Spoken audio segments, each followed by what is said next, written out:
కట్టన్ Indian ఛానల్కి స్వాగతం. ఈ వీడియో తప్పకుండా మీకు నచ్చినట్లయితే లైక్ చేయండి, షేర్ చేయండి, ఈ ఛానల్ సబ్స్క్రైబ్ చేయండి.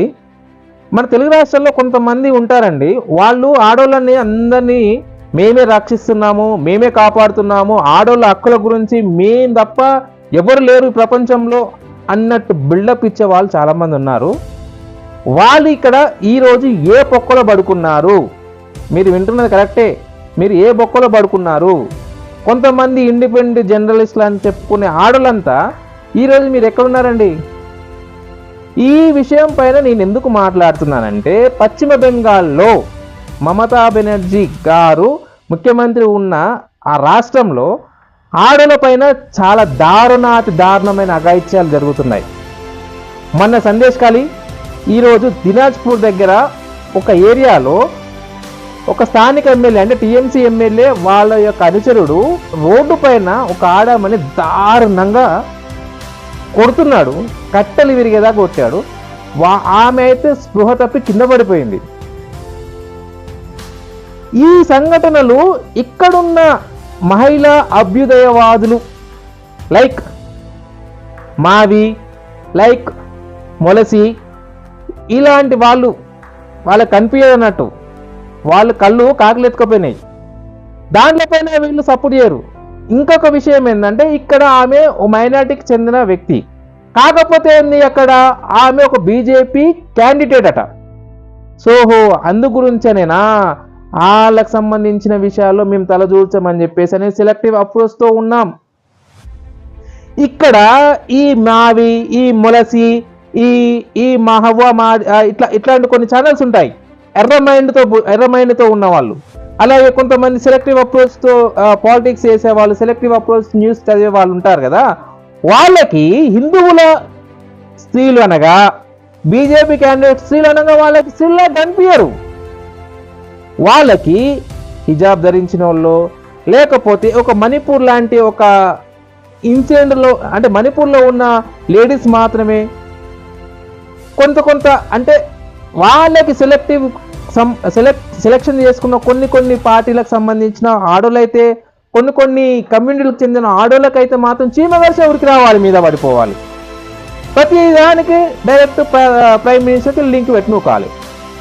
కానీ ఇక్కడ ముఖ్యమంత్రి మమతా బెనర్జీ గారు, ఆమె ఒక ఆమె పరిపాలనలోనే సందేశ్ ఖాళీ లాంటి ఒక పెద్ద ఇన్సిడెంట్ జరిగినా కానీ మనం అన్నీ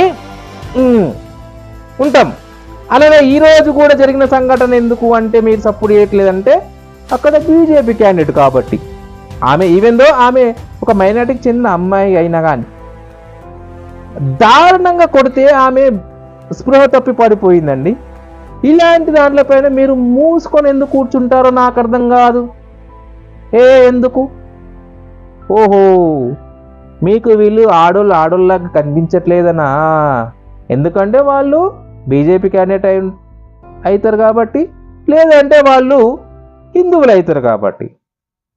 అలాంటి వాళ్ళకు మేము సపోర్ట్ చేయం. ఎందుకు చేస్తాం? మనంతా సెలెక్టివ్ అప్రోచ్ కదా. అందు గురించి అనాలనిపిస్తుంది. అంటే ఎవర్రా మీరంతా? అసలు ఎట్లా పుట్టారా మీరు? అసలు మీరు అనవసరంగా పుట్టారేమో. పోకిర్ సినిమాలో ఒక బీప్ డైలాగ్ ఉంటుంది, అదన్నా వాళ్ళ నుండి అయిపోతుండే.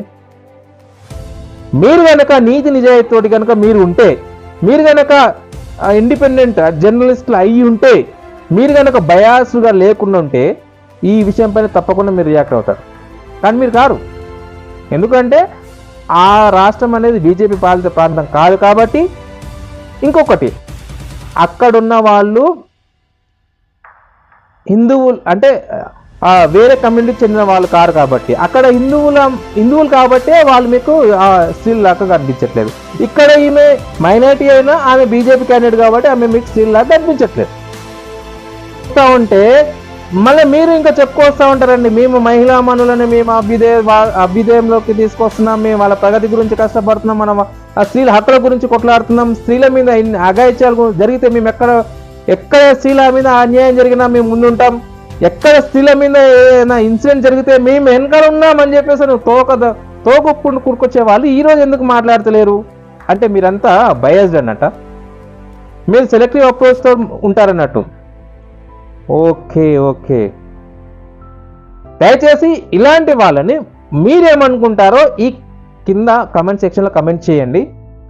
దయచేసి ఎక్కడైనా సరే స్త్రీల పైన అన్యాయం జరిగితే, irrespective of caste, irrespective of religion పర్లేదు, ఆడల మీద అఘాయిత్యం జరిగితే ఎవరైతే ముందుకొచ్చి దాన్ని తీవ్రంగా ఖండిస్తారో వాళ్ళు నిజమైన సేవకులు, సేవకురాలు అవుతారు. అంతేగాని సెలెక్టివ్ అప్రోచ్ తోటి ఉండి కొంతమంది మీద దాడి జరిగితే సైలెంట్ ఊరుకోవడం, కొంతమంది మీద దాడి జరిగితే మాత్రం ఉరికి రావడం.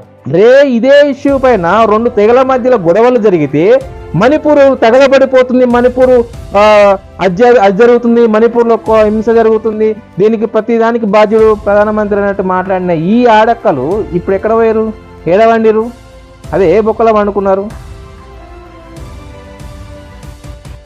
సో మీరందరూ దయచేసి దీన్ని గమనించి ఎవరు ఎలాంటి వాళ్ళో మీరు ఆలోచించి దయచేసి ఈ విషయాన్ని అందరూ తీవ్రంగా ముక్తఖండంతో ఖండించాల్సిన అవసరం ఎంతైనా ఉంది. ఇలాంటి ప్రభుత్వాలను మళ్ళా ఒకసారి మనం తీవ్రంగా వ్యతిరేకించి మంచి పరిపాలన చేసే ప్రభుత్వం ఏర్పాటు దిశగా అక్కడ ప్రజలు ఆలోచిస్తారని కోరుకుంటూ ఈ వీడియో తప్పకుండా మీరు లైక్ చేయండి, షేర్ చేయండి, దయచేసి సబ్స్క్రైబ్ చేయండి. ధన్యవాదాలు.